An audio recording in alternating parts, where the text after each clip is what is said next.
Então, meu amigo, Salmos, as curiosidades dos Salmos, eu vou falar sobre o Salmo 23. Muita gente conhece, muita gente tem na cabeceira da cama. E será que as pessoas sabem o que está por detrás do Salmo 23 de verdade? Porque os Salmos, ele é contado entre os hebreus como Sefer Terrilim. Sefer, livro, Terrilim, louvores ou canções. Este é o inário dos hebreus. O Salmo de número 23, o Salmo do Pastor, como é conhecido, diz Charles Spurgeon que ele é a pérola dos Salmos. Dentre os salmos que existem, o Salmo 23 é um dos mais conhecidos. E aí a gente tem o verso de 1 a 3 como sendo o Salmo de Davi, de autoria de Davi.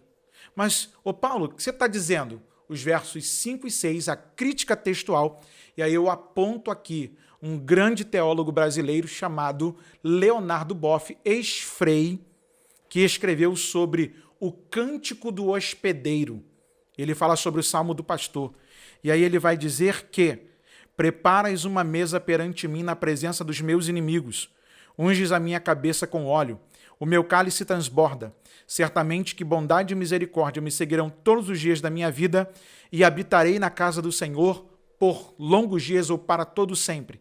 É um adendo de Salomão na história de Davi, seu pai, para manter a memória do seu amigo, do seu pai, de quem ele tinha relacionamento, de quem ele amava. Muita gente não conhece essa parte crítica do que nós chamamos de crítica textual, saber dividir o texto. Isso eu aprendi com o meu amigo pastor Ronald Gustavo, quando prega sobre o Salmo 23. E aí eu quero compartilhar com você aqui isso que muito mexeu comigo, que muitas vezes a pessoa sabe que está lá o salmista, mas não sabe o que está por detrás daquela história. Davi se coloca como uma ovelha, ele diz que o Senhor é o seu pastor, ele diz que tem pastos verdejantes, que tem águas tranquilas, tem refrigério para a alma, tem veredas da justiça por amor do seu nome, mas o verso 5 e 6, Davi nunca entrou na casa do Senhor. Tanto é que quando Davi quer construir um templo para louvar a Deus, porque a ideia que eu tenho como um estudioso da Bíblia é que Davi está no trono, olhando lá para o Mishkan, para o tabernáculo, e ele vê uma tenda e Deus se manifestando na tenda. E agora ele tem uma ideia, vamos fazer uma casa para Deus, vamos adorar a Deus dentro de uma casa.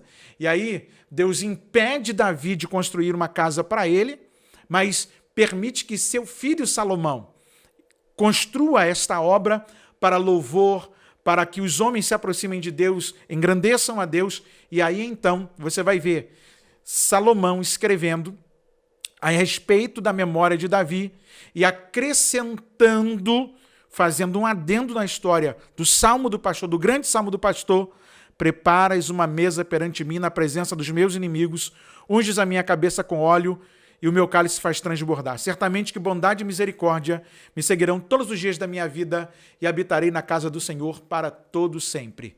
Crítica textual sobre o Salmo 23, falando de Bíblia.